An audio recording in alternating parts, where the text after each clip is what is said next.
Well, would you chuffing well look at this, me lovelies? Hi everybody, welcome back to another toy review here on my channel, and this was a little unexpected. This has been hanging around on my Amazon wishlist for a time, but the price of it always goes up and or down. And it wasn't one that I was dying to get, but one that I'd really just like to have a look at some point.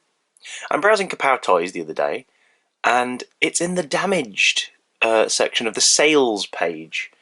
So listed as damaged, and as a result, was knocked down by about 30 quid. What I'm guessing must have happened is someone must have sent it back because they didn't want it and said it was damaged or something. Because I can't find any significant lick of creasing or like buckled packaging here. Now, unless the person who got it expertly removed the tape, opened it up, has damaged the figure, gone, put it back in and resealed it with tape, and we're going to get a nasty surprise in the review. I think this may have just been a bit of a cock-up. But it's a cock-up that I benefited from, because I only paid 25 big ones for this. This is the X-Men 20th anniversary, X-Men movies 20th anniversary, Marvel Legend 2-pack of Magneto and Professor X. And you can tell that these are a limited run because the X-Men and Deadpool ones always have plus 14 as the recommended age instead of like plus 4 or plus 6, whatever. They always have plus 14, despite not being that much unsafe compared to the normal Marvel Legends. I mean, you know, everyone back there has got spiky parts. These guys don't seem to have them at all, but I guess it's just to, you know, I guess it's just because these figures are, based on movies that aren't necessarily kiddie films. Let's take a quick look at them in the packaging. We've got a Magneto portrait on the side. We have a Professor X portrait on the other side. Neither actor is obvious from the silhouette, like the Deadpool figures and the two prior ones from this that we've looked at before, which is the jacketed Wolverine and Mystique figures. Professor X and Magneto there on the back. No bios, no information, no direct references to the movies even, not even a logo from the films. Which I wonder if that was sort of like a, stipulation of these, that they couldn't overly reference the Fox movies. Maybe. It does make you wonder, considering the spare heads available to give you different iterations of the character from different generations, it does make you wonder why they didn't include a Jennifer Lawrence head with the Mystique. I mean, personally, don't care, because Rebecca Romijn's Mystique is better.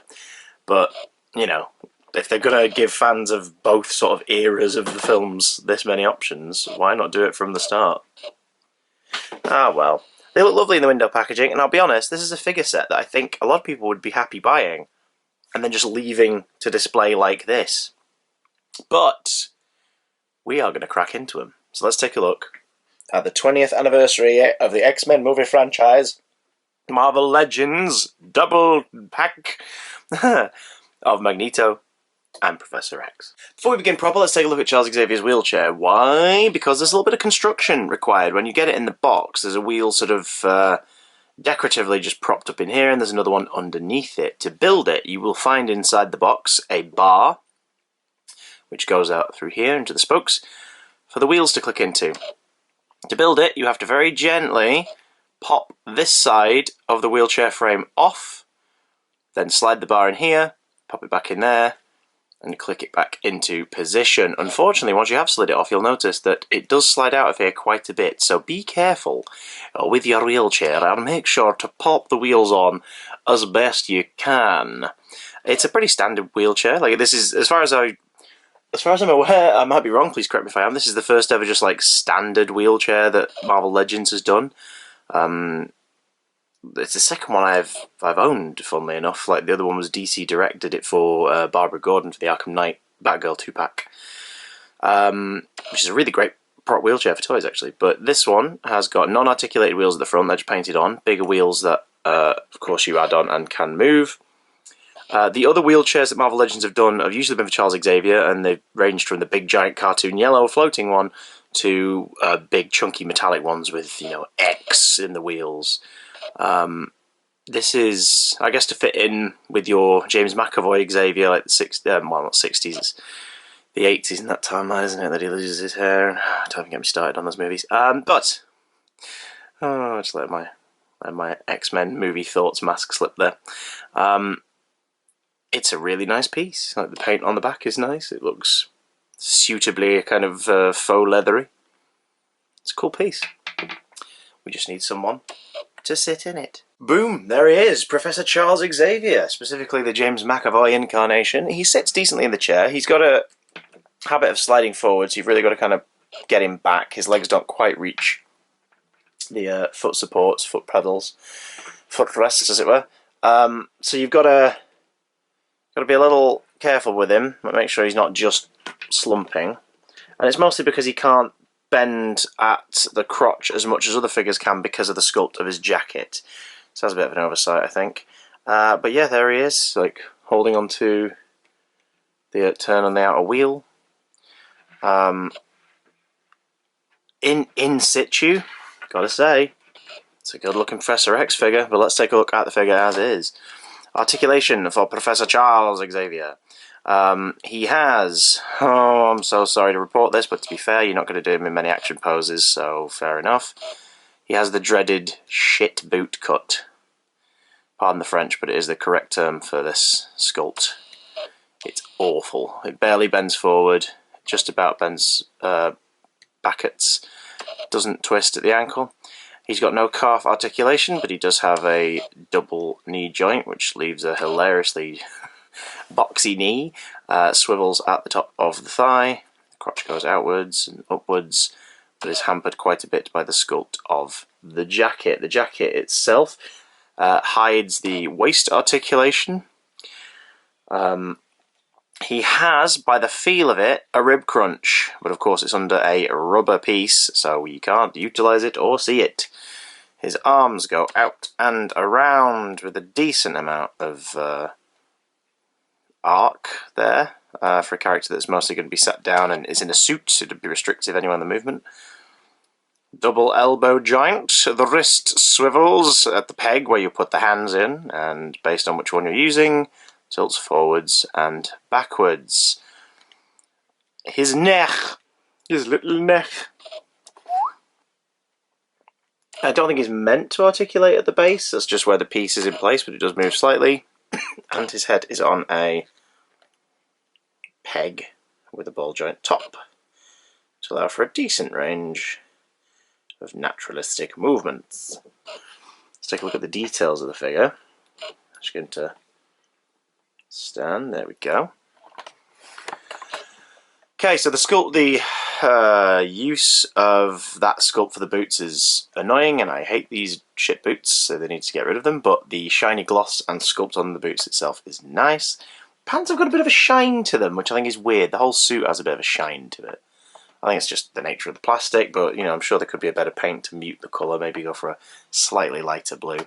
Creases on the trousers are a nice detail, as is the seams on the back of the jacket. So the jacket itself, though one troublesome sculpted piece, is painted nicely. Like, I like the light blue waistcoat and the tie, which does go a little skew-if, so be careful with that. I like it naturally sitting to the side, because of course when someone's sat down, your tie isn't going to go all the way down, is it? There's the nice little handkerchief on the pocket, the matching brown to the ties, the browns and the blues. You can't be helped with the rubber jacket exterior sculpts, but of course you've got the big hole between the arm and the shoulders. So based on how you're posing him, you're going to see a bit of the white shirt underneath. The sculpt.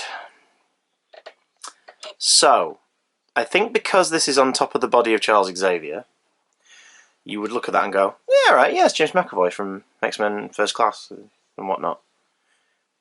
Be honest, though. Obviously it's based on his look in Apocalypse, but let's be honest. It's not the best sculpt of McAvoy, is it? It just feels kind of off. Like, I don't know. However, it does make for a pretty decent, like, Charles Xavier. If you don't have a comic book Charles Xavier and you want one, wouldn't hurt to have this sculpt. Like, this sculpt works for just sort of Charles Xavier figure. So, you know, fair enough. If you wanted a face sculpt that makes you go, now that's Charles Xavier, take a look at this one. This is the Patrick Stewart head sculpt. Based on how the character looks in the original X-Men films and Days of Future Past and Logan. There's a separate Logan figure set. If anyone wants to buy it for me, let me know. I'll give you a shipping address. But, sort of, definitely. That's Patrick Stewart. That is Paddy Stew. So Paddy Stew, undeniably. This is a great sculpt. Like, it is a great sculpt. The paint on the eyes for both of them is really nice, but with this one in particular, like, it's just hazy enough. The eyebrows, the lips, there's a little bit of paint over running on the lips of Mcavoy. Looks like he's got a cold sore. Who's he been kissing? Who's he been kissing to make him forget? Whereas this one is a lot closer, and I think a lot of people are going to be displaying them as the older X-Men anyway. He also comes with a couple of accessories in the form of an outstretched psychic key or left hand, a mirrored outstretched psychic key left hand. That's his right hand, sorry, the other one was a left hand. And he comes with a right hand for gripping or gesturings, like pontificating, tapping the chin, picking something if you need him picking something up, if you need it resting on the edge of the wheelchair. You've got an alternate hand. So he's got 5 hands in total. Woo! Woo! He's got the spare head. He's got the wheelchair. Overall, it's a pretty great Charles Xavier figure. Even if the camera doesn't want to recognise the face. There we go. It's a pretty great Charles Xavier figure. How is his counterpart in comparison? Magneto, the master of magnetism. He's the master of magnetism, so he is. Sorry, I just remember that Fassbender's accent changes 18 times over the course of his first 2 appearances as the character. Amazing actor. One of the best scenes in any X-Men movie is the scene in First Class where he goes to the bar and brutally murders the Nazis who gleefully talk about, like, the fact that they used to be Nazis and now they're in hiding, and he murders them, and it's wonderful. It's a great scene.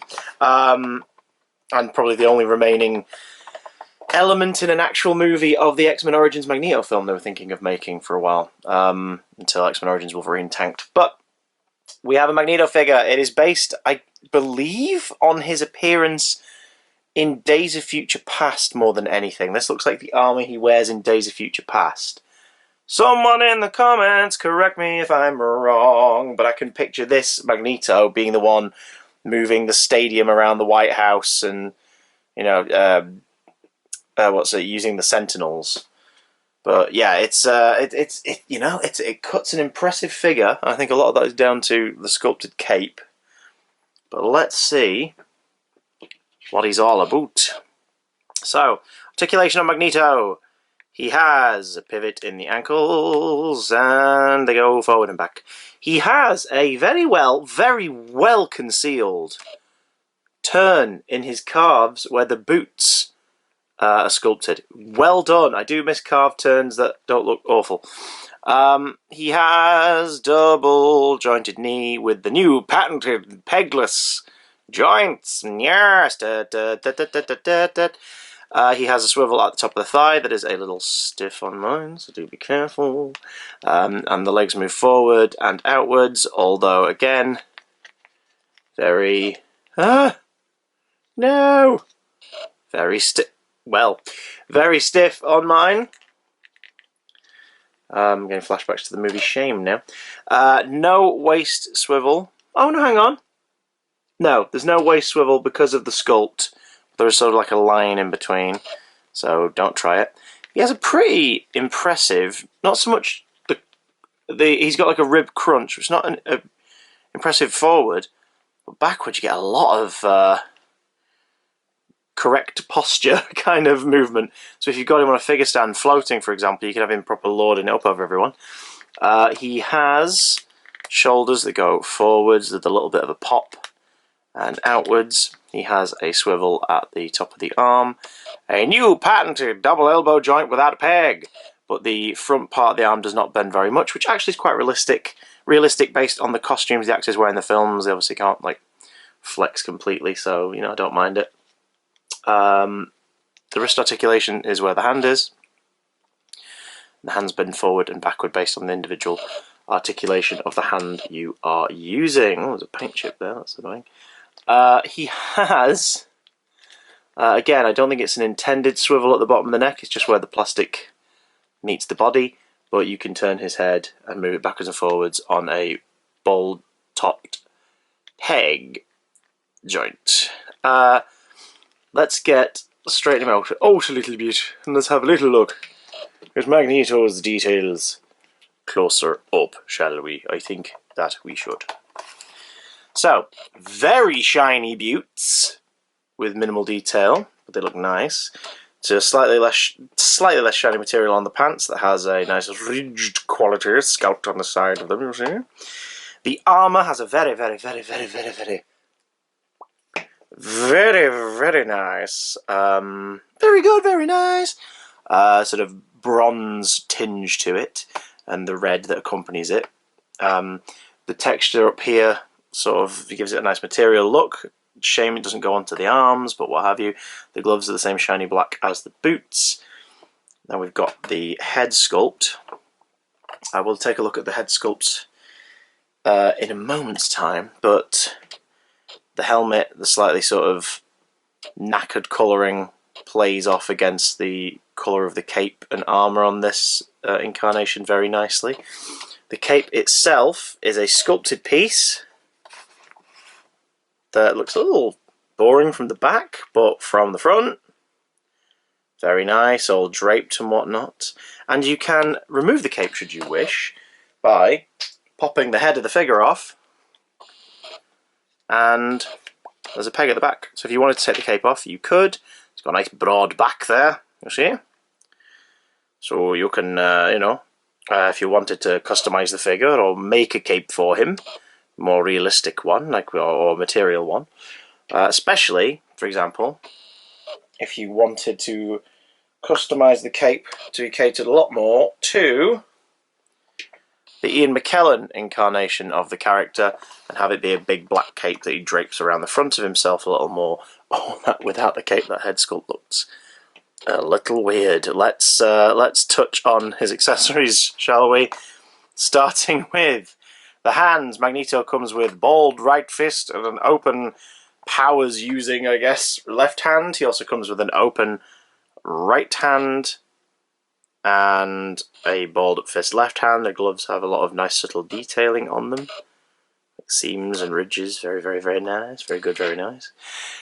And then his heads. So, oh dear. This isn't a terrible sculpt of Sir Ian McKellen. I think what lets it down is the hair. It's just a little too big. It's based more on, I think, X-Men 3. He's got quite big hair in that. If not X3, maybe his scenes in Days of Future Past. But it's just a little, I don't know, it's a little too big. Paint on the eyes is nice. And the detailing of sort of, his wrinkles and features on the face is very well observed. But the whole head just looks a little too big for the figure, made even more obvious by his helmeted head, which, if we go nose to nose, his helmeted head's tiny in comparison. What? So that's very strange. But yeah, the helmeted head is based more on the Magneto helmet, a cleaner version of the helmet, as opposed to the dirty Fassbender one. I like that they didn't just use the same piece. They picked two different helmets from the film franchise to adapt, which is cool. You can see his little ears poking out there. The material of this part of the helmet isn't stuck on, which is nice because it means it can just sort of rest on his face and you don't get a weird bleed of it just being one piece of plastic painted differently. That, because of the hair being obscured and everything, and just focusing on the eyes and the nose, that to me is a more Ian McKellen looking Ian McKellen. That's a very, very nice sculpt. Paint on this helmet is beautiful. It's got a really nice shine to it too. It's got sort of the little horns that the film helmet had for some of the iterations. That is a very nice looking head accessory. Back to the Fassbender ones we head on first. Maggie Smith now for some reason. Again, the helmet isn't settled completely in place, so there's no paint bleed, and it looks like they're actually wearing something on their head. This is the I think this is the best sculpt out of the four. Like, you look at that and you're like, oh yeah, you said that's Michael Fassbender in the X-Men series. You go, oh god, yeah, isn't it? Plus, it's the only one of the heads in the set, 2 Xavier heads and the 4 Magneto heads, that is built for posing. Like, you can have him, the figure, lifted up on a figure stand, hands outstretched, metal decor all around, and it looks like he's in an action pose, like he's either using his powers, or he's recoiling from a hit, or he's screaming at someone. It's a really, really well-painted, well-sculpted head. That's my favourite one. And again, if you were just buying these as a generic X-Men set to use with your comic figures, the same way the Mcavoy head makes for a just generic Xavier, I think this head makes for a really generic Magneto head. It's very good. Finally is the unhelmeted Fassbender. Doesn't look like Michael Fassbender. And then you turn it side on. I want to see the real Fassbender. The real Fassbender. Perfection. Like, that is, from different angles, that is clearly Michael Fassbender. From front on, not so much. Hair is a nice sculpt though, mix of browns and reds, with black to emphasise everything. The sideburn sculpt is a little weird. Like the dent of the head, as it were, precedes. All of this light is washing it out for you guys, but the dent of the head precedes where the sideburns actually rest by a little bit, so it looks a little odd in person, but under the studio light it looks quite nice. Don't know if anyone's going to prefer this one, really. But it's just a good likeness. If you're looking for more civilian heads or more distinct character heads, or you want to make a variant figure of him in civilian clothes, then you have the option. And again, his helmeted head is oddly small compared to his civilian head, but I think this is the best head of the set. However, because I'm likely to display these figures in their incarnation I'm more fond of, which is the first couple of X-Men movies styly, let's see what they look like as Sir Ian McKellen and Patrick Stewart. Look at the boys, the posse, the boys! Don't they look cool? So we've got McKellen Magneto, who, it's weird, like, it doesn't quite fit the body. So perhaps it's worth, like, customizing a black cape, maybe, draping that around him, and then that way he can look a little more akin to the original X-Men trilogy look for the character. But, oh boys, Patrick Stewart, he always sort of craned his head a little too much forward as well in those movies, so I've sort of done that to him, and it sort of suits the stance a little more. They do look pretty good, but do you know what would make them look better? I think if we rounded up a bit of a posse for them. Oh, yeah. Rebecca Romaine. Huge jacked man. Final thoughts. The Xavier figure is everything an Xavier figure needs to be. It's pretty spot on, and without him being a comic book figure, there's no need to give him sort of like accessories that make it look like he's beaming telekinetic powers at anybody from his head or his hands. So the Xavier's pretty bob on. The hands are a nice choice that come with him. The Mcavoy head is not perfect as a likeness, but for a more comic booky generic Charles Xavier, it wouldn't hurt to have this in your accessory box. As for Magneto, this is the best head he comes with, the Fassbender emoting head, which is a massive shame, because it means that if you want to put the best together, they're never going to be displayed in the correct simultaneous eras. You're always going to have a prequel Magneto and a sequel Xavier. But whatever, Trevor. Doesn't really matter, does it? Let's be honest. They're just nice action figures and they look good on a shelf and they'll be fun to play with your kids. So, other final thought. Magneto helmet. Kind of wish that they had come up with a McKellen sculpt with less bombastic hair, which then you could have just had one McKellen head and, are you ready for this?